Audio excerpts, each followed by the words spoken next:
اس پر بھی اس کو ثواب ملے گا۔ اللہ کے نبی فرماتے ہیں، صحیح بخاری اور مسلم کی روایت ہے، وَإِنَّكَ لَن تُنْفِقَ نَفَقَةً، تم جو بھی خرچ کرو گے تبتغی بہا وجہ اللہ، اگر اس خرچ کے ذریعے تم اللہ کو راضی کرو گے، الا اجرت علیہا، اس پر تمہیں ثواب ملے گا، حتی اللقمۃ التی تضعها فی امراتک، یہاں تک کہ اپنی بیوی کے منہ میں جو تم لقمہ ڈالتے ہو اس پر بھی تم کو ثواب ملے گا۔ ایک بہترین شوہر کی تیسری پہچان یہ ہے کہ وہ بیوی کے گھر کے کاموں میں اگر فری ہے تو ہیلپ کرتے ہیں۔ آپ ہفتے میں 6 دن آفس جا رہے ہیں، ہفتے میں 1 دن چھٹی کا دن ہے، آپ گھر میں بیٹھے ہوئے، بیوی بیچاری کپڑا دھل رہی ہے، آپ اس کی کچھ ہیلپ کر دیجئے۔ وہ کپڑا دھل رہی ہے، آپ تھوڑا گھر کی صفائی کر دیجیے۔ مولوی صاحب کیا بول رہے ہیں آپ؟ اب ہم کو آپ جورو کا غلام بنانا چاہتے ہیں، ہم گھر کی صفائی کریں گے؟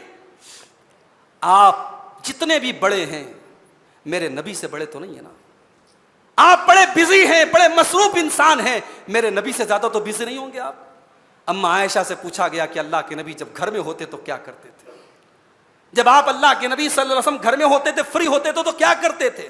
اما عائشہ فرماتی ہیں، یکون فی محنت اہلہ، اللہ کے نبی جب گھر میں ہوتے تھے اپنے گھر والوں کا ہاتھ بٹایا کرتے تھے، اپنے گھر والوں کی ہیلپ کرتے تھے، حتی اذا حضرت الصلاۃ، نماز کا ٹائم ہو جاتا تھا اللہ کے نبی فوراً مسجد کے لیے چلے جاتے تھے۔ یہ اللہ کے نبی کی گھریلو زندگی اور آپ کی میرٹل لائف تھی۔ تو بیوی کے گھر کے کاموں میں اس کا سپورٹ کرنا، معاف کیجئے، یہ جورو کے غلام کی پہچان نہیں ہے، یہ نبی کی سنت ہے۔ اور آج جو لوگ بیوی کی قربانی نہیں جانتے ہیں وہ کبھی غور کریں، آپ اپنے گھر میں ایک نوکرانی کو رکھتے ہیں نا صفائی کرنے کے لیے، اس کو بھی آپ 2000-3000 روپیہ مہینہ دیتے ہیں، اس پر بھی اس کے دنیا بھر کے نخرے ہوتے ہیں۔ آپ کچھ نہیں کہہ سکتے، اگر وہ مہینے میں 2-4 دن نہ آئے آپ کچھ نہیں کر سکتے، اس کام والی کے بھی بڑے نخرے ہوتے ہیں۔ کبھی غور کرو میرے بھائی، نکاح کر کے آپ جس کام والی کو لائے ہیں یہ بیچاری فری میں، اس کو کوئی سیلری نہیں دیتے آپ، یہ سارے کام آپ کے کرتی ہے اور راضی برضا کرتی ہے۔ صبح سے لے کر شام تک آپ کا مہمان آتا ہے، بہترین کھانا کھلاتی ہے، آپ کے بچوں کی تربیت کرتی ہے، آپ کے گھر کو جنت بنا کے رکھتی ہے، آپ کو خوش کرتی ہے، اور اس کے عوض وہ کوئی سیلری نہیں لیتی، اور سال میں آپ کی جس دن چھٹی ہوتی ہے اس دن اس کا کام اور بڑھ جاتا ہے، آپ کا ہالیڈے اس کا اوور لوڈ ہو جاتا ہے۔ یہ وہ امپلائی ہے، یہ وہ کام کرنے والی عورت ہے جو بیچاری سال میں کبھی چھٹی نہیں لیتی ہے، اس کی قربانی کی قدر کرو میرے بھائی، اس عورت کے گھر کے کاموں میں اس کا سپورٹ کرو، یہ نبی کی سنت ہے۔ اور چوتھا کام یہ ہے، بیوی ہے، انسان ہے، کمی اس کے اندر بھی ہو سکتی ہے، اس کی کمیوں کو نظر انداز کرو۔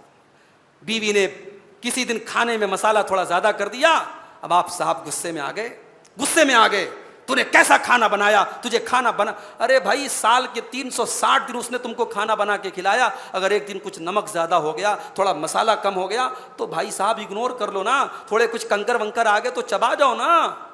آپ صبر سے کام لیجئے، اس کی خوبیوں کو دیکھتے ہوئے اس کی خامیوں کو نظر انداز کیجئے۔ اللہ کے نبی صلی اللہ علیہ وسلم فرماتے ہیں کہ لا یفرق مومن مومنۃ، خبردار کوئی مومن مرد اپنی بیوی سے الگ نہ ہو، ان کرہ منہا خلقا رضی منہا آخر، اگر اس کو اپنی بیوی کی کوئی بات بری لگتی ہے تو ضرور کوئی نہ کوئی بات اچھی لگتی ہوگی۔ بیوی نے پریس کرتے کرتے آپ کا جبہ جلا دیا، آپ کا کرتا جلا دیا، آپ کو بڑا غصہ آیا کہ صاحب میرا کرتا برباد ہو گیا، تو ٹھیک ہے نا یار دوسرا کرتا لے لو، کھانا تو اچھا بناتی ہے نا، بچے کی اچھی تربیت تو کرتی ہے، اگر کوئی ایک خامی ہے تو اس کی ہزاروں خوبیوں کو بھول مت جاؤ، یہ نبی کا بتایا ہوا فارمولہ ہے۔ اللہ کے نبی فرماتے ہیں اگر اس کی کوئی بات بری لگتی ہے تو اس برائی کو چھوڑ کے باقی چیزوں پر نظر ڈالو، ہزاروں خوبیاں ہیں، اگر ایک خامی ہے تو نظر انداز کر دو۔ زندگی کی گاڑی کو چلانے کے لیے اصول اور قاعدے سے گاڑی نہیں چلتی ہے، اصول اور قاعدے سے گاڑی نہیں چلتی ہے، زندگی کی گاڑی محبت سے چلتی ہے، زندگی کی گاڑی سمجھوتے سے چلتی ہے، زندگی کی گاڑی ایک دوسرے کے سپورٹ سے چلتی ہے۔ اگر شوہر بیوی کے اندر کوئی خامی دیکھے تو نظر انداز کر دے۔ اس کے بعد 5ویں چیز یہ ہے کہ اپنی بیوی کے اندر، اپنے گھر والوں کے اندر دینداری کی فکر کرے۔ شوہر کو چاہیے کہ دینداری کی فکر کرے، بیوی بے پردہ نکل رہی ہے، شوہر ڈانٹے تو کیوں بے پردہ نکلی؟ یہ نہیں ہونا چاہیے کہ دوستوں کو گھر پہ لے کے آیا اور دوست کہہ رہا بھابی بھابی بھابی بھابی کہہ کے وہ دوست آپ کی بیوی کے سامنے آ رہا ہے اور بیوی بھی اس کے سامنے آ رہی، غلط ہے، یہ دیوسیت ہے، یہ بغیرتی ہے۔ آپ کے دوست کے بھابی کہہ دینے سے آپ کے دوست کے لیے آپ کی بیوی محرم نہیں ہو جائے گی، آپ کی بیوی آپ کی بیوی ہے، آپ کے دوست کی وہ کچھ نہیں ہے. آپ کا دوست ہے. آپ اپنے دوست کو اگر گھر میں دعوت دیتے بھی ہیں تو اپنی بیوی کو پردہ کروائیے. اپنی بیوی کو آپ پردہ کروائیے. یہ پورے محلے کی بھابھی بنانا ٹھیک نہیں ہے. یہ دیوسیت ہے, یہ بے غیرتی ہے. آج کتنے گھروں میں یہ بے غیرتی ہے. جوان لڑکے گھر میں آتے ہیں اور آپ کی بیوی کو چاچی چاچی کہہ کے, بھابھی بھابھی کہہ کے مخاطب کرتے ہیں. معاف کیجئے گا, آپ کی بیوی کا جو سگا دیور ہے, اس دیور سے بھی بیوی کو پردہ کرنا ہے. تو یہ محلے کے نوجوان جو بھابھی بھابھی کہہ کے چلے آتے ہیں, ان کے لیے بے پردہ ہونا بیوی کا جائز نہیں ہے. گھر میں اگر اس طریقے کا ماحول ہے اس کو آپ دور کیجئے میرے بھائی. یہ ایک آئیڈیل شوہر کی پہچان ہے. اگر گھر میں نماز نہیں پڑھی جاتی ہے, نماز کا ماحول پیدا کیجئے. بیوی نماز کیوں نہیں پڑھتی ہے؟ کہتی ہے بچہ بہت چھوٹا ہے, بچہ پیشاب کر دیتا ہے. تو پہلی بار نہیں ماں بن رہی ہے, پوری تاریخ میں بہت ساری مائیں پیدا ہوئی ہیں, بچے بھی پالے ہیں اور انہوں نے نماز بھی پڑھے ہیں.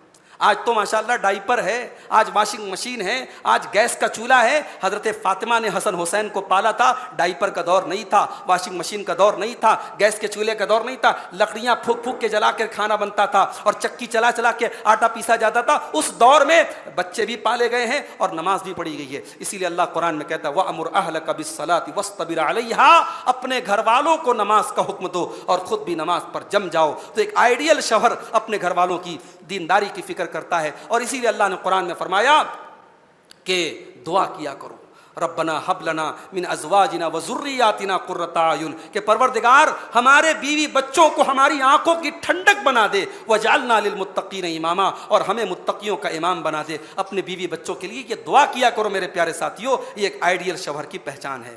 چھٹی چیز, بیوی کی ضرورتوں کا خیال رکھو. بیوی کو اگر کسی چیز کی ضرورت ہے اسے دوسروں کا محتاج نہ بننا پڑے, آپ خیال رکھیے. موسیٰ علیہ السلام اتنے بڑے پیغمبر ہیں, بیوی کے ساتھ سفر پہ جا رہے ہیں, سردی کا موسم ہے.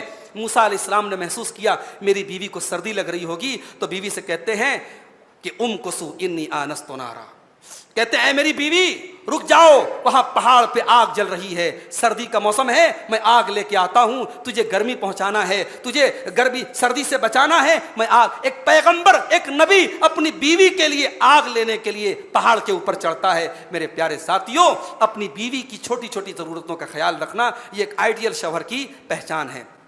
اور ساتویں چیز یہ ہے کہ بیوی کو ستاتا نہ ہو. بیوی کو ستاتا نہ ہو, بیوی کو تکلیف نہ دیتا ہو, بیوی کو ٹارچر نہ کرتا ہو. اگر رکھنا ہے تو محبت کے ساتھ رکھ, پیار کے ساتھ رکھ, الفت کے ساتھ رکھ, اور نہیں رکھ سکتا ہے تو طلاق دے دے, لیکن اسے رکھ کر کے اپنے نکاح میں تڑپا مت. اللہ نے قرآن میں فرمایا کہ فَأَمْسِكُوهُنَّ بِمَعْرُوفٍ, اپنی بیویوں کو بھلائی کے ساتھ رکھو. أَوْ سَرِّحُوهُنَّ بِمَعْرُوفٍ, یا بھلائی کے ساتھ ان کو جدا کر دو. وَلَا تُمْسِكُوهُنَّ ضِرَارًا لِتَعْتَدُوا, اور ان کو اپنے پاس رکھ کر کے ان کو تکلیف مت پہنچاؤ.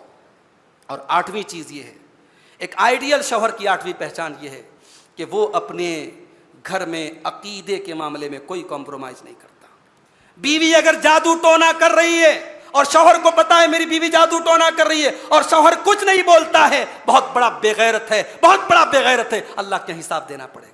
اگر آپ کے گھر میں تعویذ پہنا جا رہا ہے, آپ کے گھر میں نقش و نگار لا کر کے لٹکایا جا رہا ہے, اور آپ کو پتا ہے اور آپ نہیں ٹوکتے, نہیں روکتے, نہیں منع کرتے, اللہ کے آپ کی پکڑ ہوگی میرے پیارے ساتھیوں. حضرت عبداللہ بن مسعود رضی اللہ تعالیٰ عنہ بہت بڑے صحابی ہیں. وہ کہتے ہیں میں نے اللہ کے نبی سے فرماتے ہوئے سنا ہے ان الرقا والتمائم والطولة شرک, کہ تعویذ پہننا شرک ہے, گنڈے تعویذ کرنا شرک ہے, الٹی سیدھی چیزیں پڑھ کے دم کرنا شرک ہے, میاں بیوی کے درمیان محبت پیدا کرنے کے لیے جادو ٹونا کرنا شرک ہے. جب انہوں نے حدیث بیان کی, ان کی بیوی نے کہا کہ جب میری آنکھ میں تکلیف ہوتی ہے میں ایک یہودی کے پاس جاتی ہوں اور وہ یہودی کچھ پڑھ کے دم کر دیتا ہے اور میری آنکھ ٹھیک ہو جاتی ہے, میری آنکھ کی تکلیف ختم ہو جاتی ہے. اور آپ کہتے ہیں کہ جھاڑ پھونک کروانا غلط ہے, میں تو یہودی سے کرواتی ہوں, میں تو ٹھیک ہو جاتی ہوں.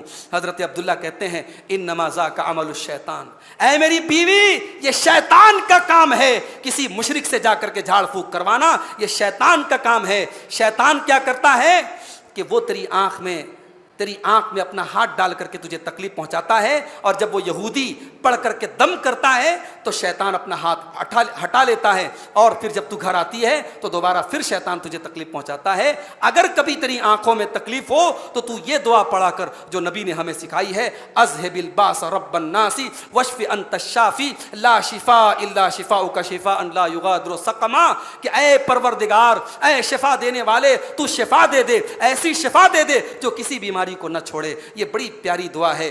حضرت عبداللہ بن مسعود نے اپنی بیوی کو یہ دعا سکھائی اور اپنے گھر سے وہ تعویذ گنڈے کا کام بند کروایا۔ اگر آپ کے گھر میں شرک ہو رہا ہے اور توحید کے معاملے میں کوئی کمپرومائز ہو رہا ہے، ایک آئیڈیل شوہر کی پہچان یہ ہے کہ وہ اپنے گھر والوں کے عقیدے کی فکر کرے، اپنی بیوی کے عقیدے کی فکر کرے، اور اپنے گھر میں کوئی شرکیہ کام نہ ہونے دے۔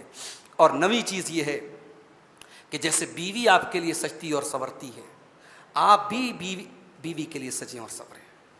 آپ پان کھا کے، گٹکھا کھا کے، پسینے کی مہک لے کر کے بیوی کے پاس جاتے ہیں، اور آپ بیوی سے یہ ایکسپیکٹ کرتے کہ بیوی آپ کا والہانہ استقبال کرے اور آپ کے گلے لگ جائے۔ آپ تھوڑا منہ ہاتھ دھو کر کے، تھوڑا فریش ہو کر کے، تھوڑا پرفیوم استعمال کر لیجئے۔ دنیا کے لیے آپ پرفیوم استعمال کریں یا نہ کریں، اپنی اہلیہ کے لیے استعمال کیجئے، اور تھوڑا اپنی دشا اور دشا کو درست کر لیجئے، اپنے چہرے کو اور اپنے حلیے کو۔ اب میں دیکھتا ہوں لوگ باہر جانے کے لیے، فنکشن میں جانے کے لیے سجتے ہیں، سنورتے ہیں، بیوی کے لیے کبھی نہیں سجتے سنورتے۔ عبداللہ بن عباس نبی کے صحابی ہیں، کہتے ہیں کہ میں اچھا کپڑا پہنتا ہوں، میں اچھا کپڑا پہنتا ہوں، میں سجتا ہوں، سنورتا ہوں اپنی بیوی کے لیے۔ کیوں؟ کیونکہ قرآن کہتا ہے وَلَهُنَّ مِثْلُ الَّذِي عَلَيْهِنَّ بِالْمَعْرُوفِ، جیسے شوہر کا حق بیوی کے اوپر ہے ویسے بیوی کا حق شوہر کے اوپر ہے۔ اگر بیوی کو سجنا اور سنورنا ہے شوہر کے لیے تو شوہر کو بھی چاہیے کہ وہ بیوی کے لیے سج